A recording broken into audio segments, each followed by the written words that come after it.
ხანდაზმულთა სახლი ის ადგილია, სადაც სიჩუმეში გულით მოსმენას, სითბოს გაზიარებასა და დღეების გალამაზებას ცდილობენ.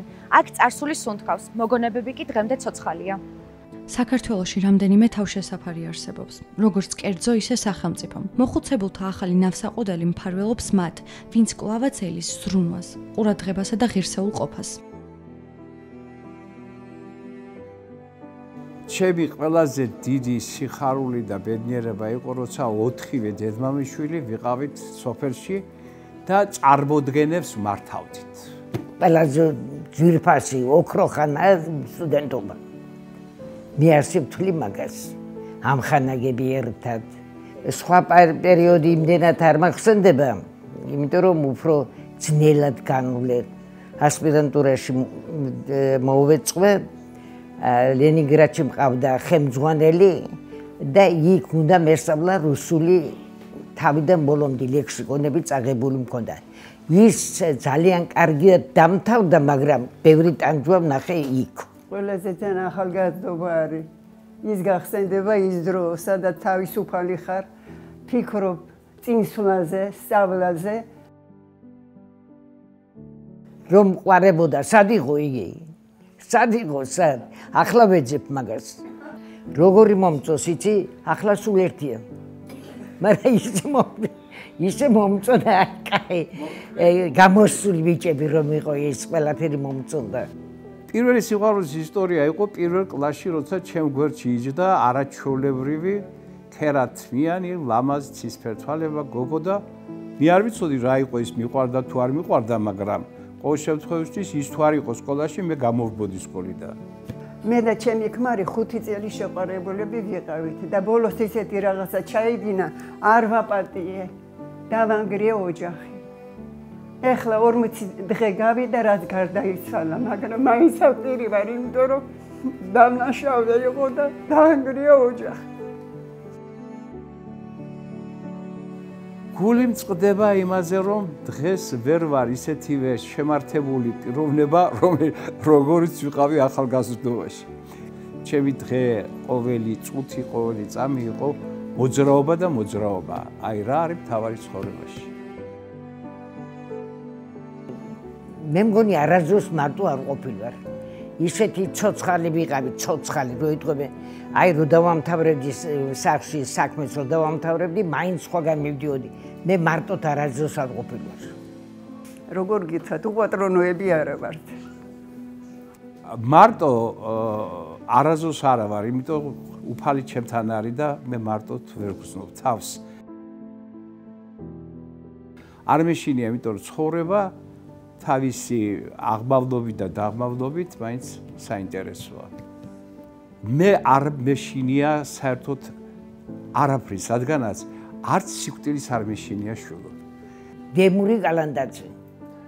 მე მის გვერდით არ მეშინია, ის მან შეცვალა ჩემი ძმა და მას ისე უყურებ, როგორც საკუთარ ძმას და არ მეშინია.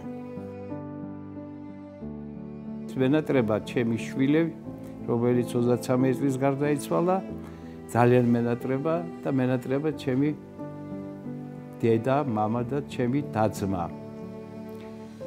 ხშირად ხედავ სიზმარში, ხშირად საუბრობთ და იქეთ უფრო მეტი მყავს შვილო ახლა. ახლობელი, მეგობარი, თანაკურსელი, თანაკლასელი. ხანდისხან ვიძახი, რომ აქეთ აღარ დამჩა.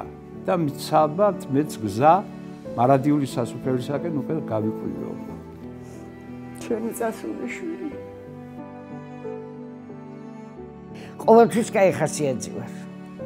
ასე რომ მე სევდა არ ვიცი რა არის. ძალიან კარგად გრძნობ თავს, ძალიან. ჩვენ აქ ისე როგორ ვართ, იცი?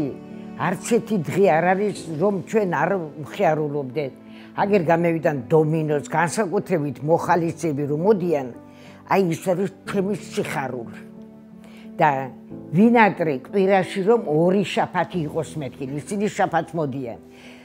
დღეებს კი არ ვითვლი შაბათამდე, საათებს ვითვლი, როდის მოვლენ ისინი მეთქი. მოვლენ ისე კარგად ვლაპარაკობთ, ისე ვერთობით, რომ მეტი არ შეიძლება. სევდა, იცით, სევდა მაწვება იმაზე, რომ ვერ ვარ იმ ფორმაში, რა ფორმაც მე მინდა გქონდეს. რაც იყო, ვეღარ ვნახავთ. მე მართალია ცხოვრობდი მეტრომ შენში, ბასილიადას სახელობის პანსიონატში. იქ გავატარე 10 წელი და 5 თვე. სხვადასხვა მიზეზების გამო მომიწია შემეცვალა ის დამეტოვები ეს. და ვიფიქრე, რომ ცხოვრება დამთავრდა მეთქი, მაგრამ აქ რომ მოვედი, ეგ არის 64. მე უკვე 1 წელი შესულდა 5 მაისს რომ აქ ვარ, მაგრამ არც ერთი დღე არ მაქვს ისე რომ მოწყენილი ვიყო. ძალიან კარგად აბათ. ყველანი ერთმანეთის ამხანაგები და ძმა რო იტყვენ ისე ვარ ჩვენ. ასე რომ მე აქანე კიდე გავაგზავნებ ცხოვრებას. იმედიანად ვართ. აი ეს არის ერთი დღე. აქ რომ მაგალითად არ იყოს ის განწყობა, როგორიცაც ქმნის თვითონ აქ მყოფი თანამშრომლები, გაუსაძლის იქნებოდა. ჩემი სახლია შვილო, ჩემი სახლია ფაქტიურად გაიგე და ამიტომ ვინც ვარ და დები ვარ და ძმები ვართ. ერთმანეთს უნდა ხელი შეუწყოთ და გვიყვარდეს ერთმანეთი. და ერთმანეთს შეუწყოთ ხელი ყველაფერში, რომ ერთმანეთს არ ვაწყენიოთ, სიბერე მაინც ცოტა ხან კიდე გავიგზავნოთ, სიკვდილი არავის არ უნდა. მე აგრე ვიცი. უფრო აქტიურად მოქმედებ აი პენსიონერთა კავშირის ერთ-ერთი რაიონის ნაძალადების რაიონის პენსიონერთა კავშირის ხელმძღვანელი ვარ კიდე და იქ პენსიონერებს ის დახმარება და ბენეფიცი არიან, რომლებსაც ლოგინად არიან მიმაგრებული მყავს წითელი ჯვრის ხალხი და ექიმები არიან, პედაგოგები არიან, რამდენი 15 პროფესორიც არის, ვინც ცხოვრობს ნაძალადების რაიონში.